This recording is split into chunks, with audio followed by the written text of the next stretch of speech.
தாவேகா தலைவர் விஜய் பெரம்பூர் தொகுதியில் போட்டியிடணும் அப்படின்னு செயல் வீரர்கள் கூட்டத்தில் தீர்மானம் நிறைவேற்றியிருக்காங்க. விஜய் அங்கதான் களம் காண போறாரா? ஒரு வாரத்துக்கு ஒரு கூட்டம், ஒரு 47 நாளைக்கு ஒரு கூட்டம், 72 நாளைக்கு ஒரு கூட்டம்னு போகின்ற ஒரு நபரை பிடிச்சு தொடர்ச்சியா 30 நாட்கள் நீங்க பிரச்சாரம் பண்ணுங்கன்னா அது அவராலே முடியாது. அவர் ஒரு எலைட் பொலிட்டிஷியனா இருக்கணும் விருப்பப்படுறாங்க.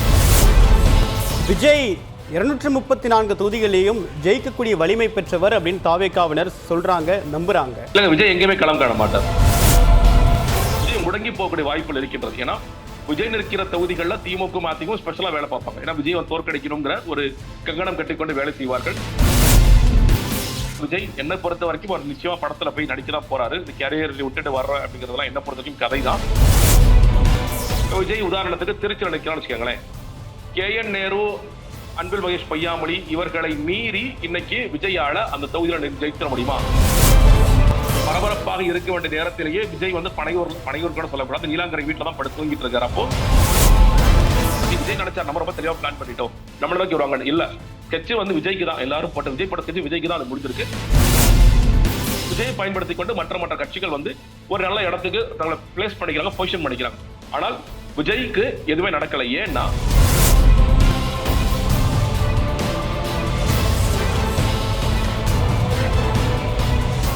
வணக்கம் நேர்களே, இன்று நாம் நேர்காணல் செய்ய இருக்கக்கூடிய சிறப்பு விருந்தினர் விமர்சகர் திரு ஜெகதீஸ்வரன் சார். வணக்கம். வணக்கம். தாவேகா தலைவர் விஜய் பெரம்பூர் தொகுதியில் போட்டியிடணும் அப்படின்னு செயல் வீரர்கள் கூட்டத்தில் தீர்மானம் நிறைவேற்றியிருக்காங்க. விஜய் அங்கதான் களம் காண போறாரா? இல்ல, விஜய் எங்கேயுமே களம் காண மாட்டார். விஜய் 234 தொகுதிகளில் ஒரு தொகுதியிலையும் நிற்க மாட்டார். இதெல்லாம் தொடர்ச்சியா நான் சொல்லிட்டு வரேன்.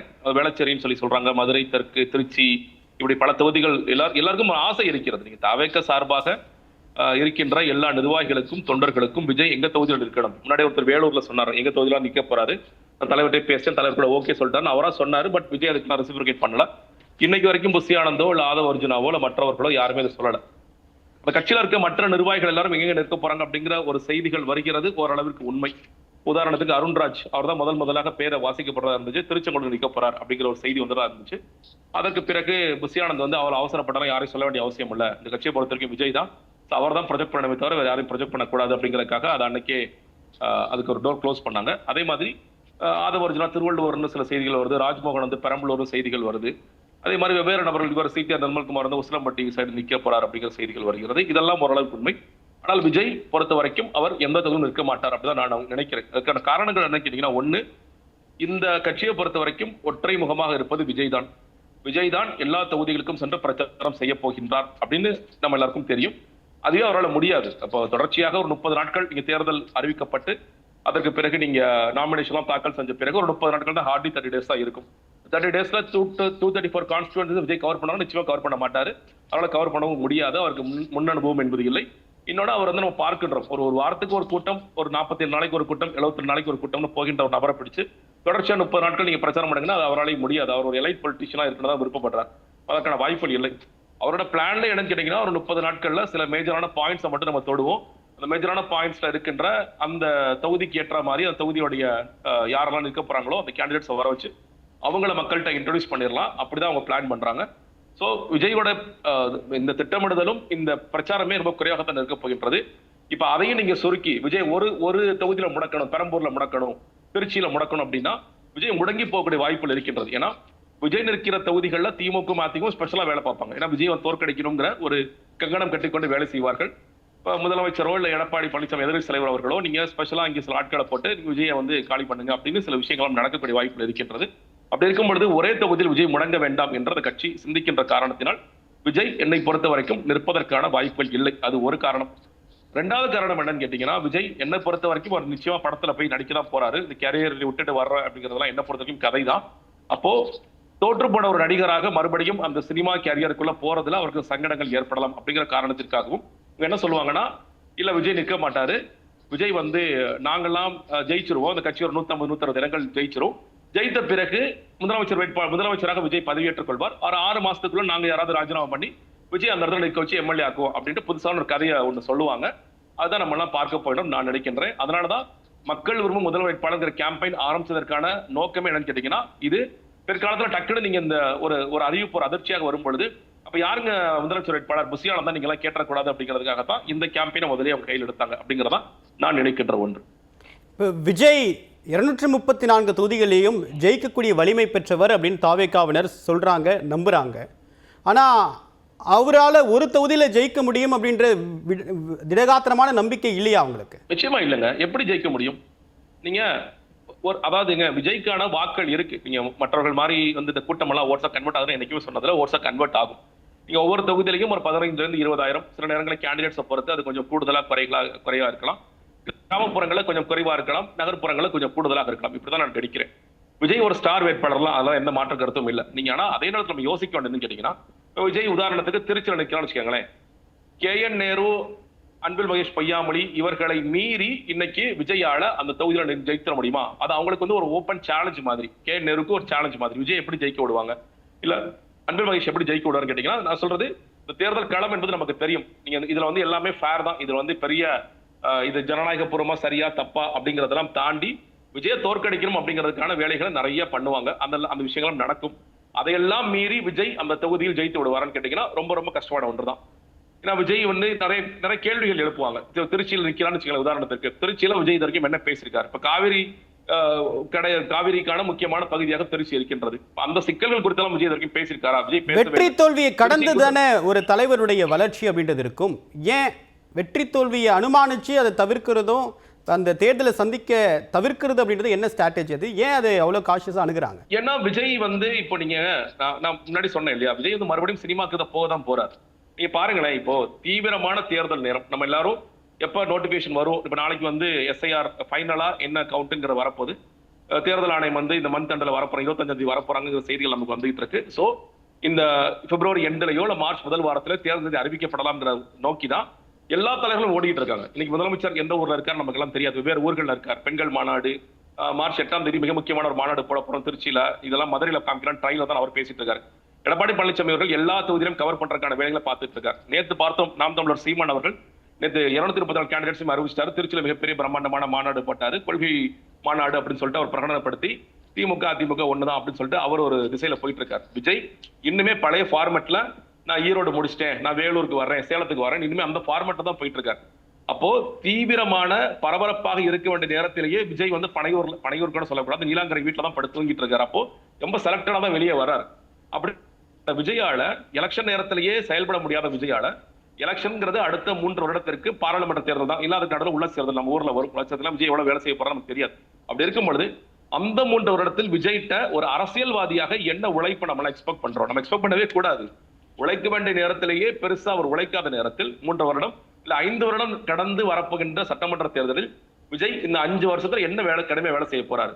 இன்னும் சொல்ல போனா இப்போ எதிர்கட்சி தலைவராக ஒருத்தர் போயிட்டு இருப்பாங்க. உதாரணத்திற்கு இப்படி சொல்லலாம், திமுகவே எதிர்கட்சியா மாறான்னு வச்சுக்கோங்களேன்.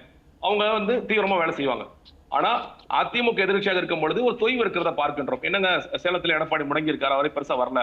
வேற சில கட்சிகள் வந்து குற்றச்சாட்டு விமர்சனம் வச்சோம். என்னங்க எல்லா கட்சிகளுமே பேசாம இருக்கிறாங்க, நிறைய மக்கள் இஷ்யூஸ் நடக்குது. அப்புறம் 5 வருஷத்துக்கு அவங்களே ரொம்ப பெருசா வேலை செய்யறது இல்ல. கடுமையாக வேலை செய்யக்கூடிய கட்சிகளே வேலை செய்யாத போது, நிர்வாகிகள் எல்லாம் பக்கா வச்சிருக்க கட்சிகளே வேலை செய்யாத போது, விஜய் மாதிரி தமிழக வெற்றி கழகம் மாதிரியான கட்சிகள் எல்லாம் இந்த 5 வருடத்தில் அடுத்த 5 வருடத்தில் பெருசாலாம் வேலை செய்ய மாட்டாங்க. அப்படி இருக்கும் பொழுது விஜய் நீங்க எப்படி எக்ஸ்பெக்ட் பண்றீங்க? ரொம்ப பெருசா. அதனாலதான் இது வெற்றி தோல்வியை கடந்து அப்படிங்கறத பார்வையை விட மறுபடியும் நான் அந்த கரியருக்கு நோக்கி போகும் பொழுது எனக்கு எந்த சங்கடமும் வரக்கூடாது அப்படிங்கறத விஜய் ரொம்ப கவனமா இருக்காருன்னு நான் பார்க்கிறேன். இப்ப தாவேக்கா எவ்வளவு எலெக்ஷன் தயார் நிலையில இருக்கு, எவ்வளவு ரெடினஸ்ல இருக்காங்க? ஒன்னு சொன்னேன் இல்லையா, சில பெயர்கள் நான் சொன்னேன். இந்த பெயர்கள் எல்லாம் வந்து இந்த கேண்டிடேட்ஸ் இந்த தொகுதியை சூஸ் பண்ணி ஒர்க் பண்றாங்க. உதாரணத்துக்கு செங்கோட்டையன் அவர்கள் நான் வந்து அந்த தொகுதியில் தன்னோட வேலைகளை ஆரம்பிச்சுட்டு பிரகடனப்படுத்தி வேலை செஞ்சுட்டு இருக்காரு. அதே மாதிரி இப்போ உசிலம்பட்டியில நான் சொன்ன சீக்கிரம் நிர்மல்குமார் நிற்க முயற்சி பண்றாரு. இவர் ராஜ்மோகன் வந்து பெரம்பலூர் நிற்க முயற்சி பண்றாரு. ஆதவர்ஜுனா இதர் திருவள்ளூர் தொகுதியில இல்ல வேற எங்கேயோ சொல்றாங்க. இந்த மாதிரி தொகுதிகளை சூஸ் பண்ணி அங்கே பணிமனைகள் திறக்கிறதுக்கான ஆயத்த பணிகள் அந்த மாதிரியான வேலைகள்லாம் பார்க்கிறாங்க. ஆனா இவங்க வாங்கி கொண்டிருக்க விருப்ப மனுவிற்கு நீங்க வந்து செலக்ஷன் ப்ராசஸ் ஒண்ணு இருக்கு. அதுல வந்து எத்தனை மனுக்கள் வந்திருக்கு அப்படிங்கிறது ஒரு பக்கம் கதைகளாக வருது. உண்மையிலேயே எத்தனை மனுக்கள் வந்திருக்கின்றது, அதுல எப்ப நேர்காணல் பண்ண போறாங்க, நேர்காணல் பண்ணிய பிறகு நீங்க வந்து அந்த யாருக்கு ஃபைனலா அந்த சீட்டை கொடுக்க போறாங்க அப்படிங்கிற நிறைய விஷயங்கள்லாம் இருக்கு. ஏன்னா 3 கோடி ரூபாய்க்கும் பேரம் பேசப்படுகிறதுன்னு ஒரு செய்தியும் இருக்கு. அவர் வந்து விசயானந்த் வந்து 1 கோடி ரூபாய் கட்சி கொடுத்துருங்க, 2 கோடி எனக்கு கொடுத்துருங்க அப்படிங்கிற சில பேரமும் நடந்துட்டு இருக்கு. சில பேர்ட்ட வாங்கவும் செய்யறாங்க, சில பேர்ட்ட பேசிட்டு இருக்காங்க அப்படின்னு சொல்றாங்க. இதெல்லாம் முன்னோட விஜயே நேரடியாக நேர்காணல் செய்ய போகிறார் அப்படிங்கிற ஒரு விஷயமும் இருக்கு. அதெல்லாம் எப்படி செய்வார் அப்படிங்கிற தெரியல. டீம் போட்டு செய்ய போறாங்க தெரியல. இன்னொரு தேர்தல் அறிக்கைக்கான குழு ஒன்று அமைச்சாங்க. அந்த குழு வந்து தன்னோட பணிகளை முடிச்சிருச்சா முடிக்கலையாங்கிறது நமக்கு இன்னும் வெளிப்படையாக தெரியவில்லை. கூட்டணிக்கான குழு அமைச்சாங்க, அந்த குழு என்ன பண்ணிட்டு இருக்குங்கிறது தெரியல. இதெல்லாம் முடிந்த பிறகு நீங்க தேர்தல் அறிவித்த உடனே மற்ற கட்சிகளுடைய வேகம் நமக்கு தெரியும். உடனடியாக என்ன செய்வாங்க, ஒரு டக்கு வேட்பாளர் பட்டியலை விடுவாங்க. கூட்டணி கட்சிகள் யாராருக்கு என்ன தொகுதி கொடுக்க போறோங்கிற வேலையை வேகமா பார்ப்பாங்க. நீங்க அவங்களுக்கான அபிடாவிட் தயார் பண்றது அந்த கட்சிகள் அதுல ஓடிட்டு இருப்பாங்க. விஜய் வந்து அதுல எல்லாம் கொஞ்சம் பின்தங்கி தான் இருக்காரு. ஒட்டுமொத்தமாகவே இந்த தேர்தல் களத்தில் விஜய் ரொம்பவே பின்தங்கி தான் இருக்காரு. அவர் சொல்ற இந்த ஃபார்மேட்டை முதல்ல விடணும். நாளைக்கு வேலூர் வராரு, அடுத்த இன்னொரு ஒரு இடத்துல வேற இடத்துக்கு வராரு இல்ல, டெய்லி இன்னைக்காவது பேர் இறங்கி இருக்கணும் இல்லையா? விஜயும் விஜய் கட்சிக்காரர்களும் தொடர்ச்சியாக சூறாவளி சுற்றுப்பயணத்தில் அவர்களாம் இருந்து கொண்டே இருக்க வேண்டும். நீங்க வந்து விஜய் பர்மிஷன் கிடைக்கல இந்த கதை சொல்லிட்டே இருக்க முடியாது. பர்மிஷன் கிடைக்கலன்னா டெய்லி ஒரு வீடியோ போடுங்க, மக்கள்கிட்ட பேசுங்க, இந்த ஊர் பிரச்சனை குறித்து பேசுங்க, வேற ஒரு பிரச்சனை குறித்து பேசுங்க. நீ பேசுனா பழைய செய்தி ஆகுது, ஒரு டிபேட் ஆகுது, நமக்கு எல்லாம் பார்க்கின்றோம். அப்படி இருக்கும் பொழுது விஜய்க்கு என்ன தயக்கமாக இருக்க போகுதுன்னு சொல்லி சொல்றேன். விஜய் வந்து எலெக்ஷன் ரெடினஸ்ல ரொம்பவே அதிமுக திமுக கம்பேர் பண்ணும்போது ரொம்ப பின்தங்கிதான் இருக்காரு நான் பார்க்கிறேன். இப்போ காங்கிரஸ் வரும் அப்படின்னு எதிர்பார்ப்பு, இந்த சீட் ஷேரிங் மூலமாக போட்ட பாம் மிகப்பெரிய அளவுக்கு தாக்கத்தை ஏற்படுத்தும் அப்படின்ற எல்லா எதிர்பார்ப்புமே எதுவுமே நிறைவேறாத நிலையில் இது தாவேக்கா ஒரு ஏமாற்றத்தில் அப்படியே தேங்கிட்டாங்களா? நிச்சயமா ஏமாற்றம் இருக்குங்க. நீங்க தாவேக்கா செய்த ஒரு இல்ல, நான் என்னோட விமர்சன பார்வை என்பது டே ஒன்ல இருந்தே இந்த கட்சி யார் கூடயாவது கூட்டணிக்கு போயிடுவாங்க. நீ நல்லா யோசிச்சு பாருங்க. இந்த கட்சி துவங்கிய உடனே சீமான் நிறைய ஆதரவு எல்லாம் கொடுத்தாரு. அப்ப Seeman and Vijay will be the game changer for 2026 அப்படின்ட்டு சொல்லி சொன்னாங்க. ஆனா அந்த விக்கிரவாண்டி மாநாடு ஒட்டி வர சமயத்துல சீமான் அவர்கள் விக்கிரவாண்டி மாநாட்டுக்கு பிறகு கடுமை விமர்சிக்க ஆரம்பிச்சார். விக்கிரவாண்டி மாநாட்டுக்கு பிறகு காட்சிகள் மாறுது. அதிமுக வந்து பேசிட்டு இருக்காங்க. அதிமுக வந்து 60 சீட்டு பேசிட்டாங்க, 80 சீட்டு பேசிட்டாங்க, துணை முதலமைச்சர் பொறுப்பெல்லாம் விஜய்க்கு பேசிட்டாங்க அப்படின்னு சில செய்திகள் சில பிரபலமான பத்திரிகைகள் முதல் பக்கத்தில் செய்தியெல்லாம் வந்தது. அதை ஒரு மறுப்பு சொன்னாங்க. ஆனாலும் ஒரு நரேட்டிவ் இருந்துட்டே இருந்துச்சு. என்டிஏக்குள்ள அதிமுக போன பிறகு கூட இல்ல வந்துருவாங்க, இந்த கூட்டணி உடஞ்சிரும் சொல்லிட்டு ஒரு கதை சொல்லிட்டே இருந்தாங்க. அது உடையல. நம்ம நிறைய சில பத்திரிகையாளர்களே கூட உடஞ்சிரும் பாருங்க, டிசம்பர்ல உடஞ்சிரும், ஜனவரில உடஞ்சிரும் சில மூத்த பத்திரிகையாளர்களே புரியாம பேசிட்டு நான் சொன்னேன். அதெல்லாம் வாய்ப்புகளே கிடையாது. ஏன்னா என்டிஏ கூட்டணி உடைவதற்கான, அதுவும் பாஜகவும் அதிமுக உடைவதற்கான வாய்ப்புகளே கிடையாது. என்னை போன்றவர்கள் சொல்லிக் கொண்டுதான் அது நடக்கல. கடைசி வரைக்கும் அது பார்த்தோம். அதற்கு பிறகு ஓகே அதிமுக வராதுன்னு தெரிஞ்ச பிறகுதான் அதிமுக விஜய் விமர்சிக்க ஊழல் சக்தின்னு சொல்லி சொல்றாரு, அடிமை கட்சின்னு சொல்லி சொல்றாரு. அந்த விஷயங்களுக்கெல்லாம் ஒரு லைட்டா எடுத்துட்டு வராரு. அந்த நேரத்தில் என்ன நரேட்டிவ் வருது, காங்கிரஸ் கூட பேசிட்டு இருக்காங்க, பிரவீன் சக்கரவர்த்தி பேசிட்டாரு, மாணிக் தாக்கூர் பேசிட்டாரு, ராகுல் காந்தியே பேசிட்டாரு, அவங்க பேசிட்டாங்க, இவங்க பேசிட்டாங்க, நிச்சயமா முடிஞ்சிருச்சு, அவர் ஆட்சியில் பங்கு அதிகாரத்தில் பங்குங்கிறத உணர்றாங்க. கேசி வேணுகோபால் வந்து கேரளால வின் பண்றதுனால ஸ்ட்ராட்டஜியா பாக்குறாரு, இவர் வந்து தெலுங்கானால வின் பண்றதுனால ஸ்ட்ராட்டஜியா பாக்குறாரு, ஆந்திரால வின் பண்ற ஸ்ட்ராட்டஜியா பாக்குறாரு. இப்படி நிறைய கதைகள்லாம் ஓடிக்கொண்டிருந்தது. ஆனா நமக்கு தெரியும் காங்கிரஸ் அந்த ரிஸ்க இந்த தேர்தல் எடுக்க மாட்டாங்க. விஜய் வந்து ஒரு ப்ரூவன் ஓட் பேங்க் வந்துருச்சுன்னா அதெல்லாம் அடுத்தடுத்ததாக நடக்கக்கூடிய வாய்ப்புகள் இருக்கதான் செய்யுது. 29ல அதுக்கான வாய்ப்பு எல்லாம் இருக்கும்.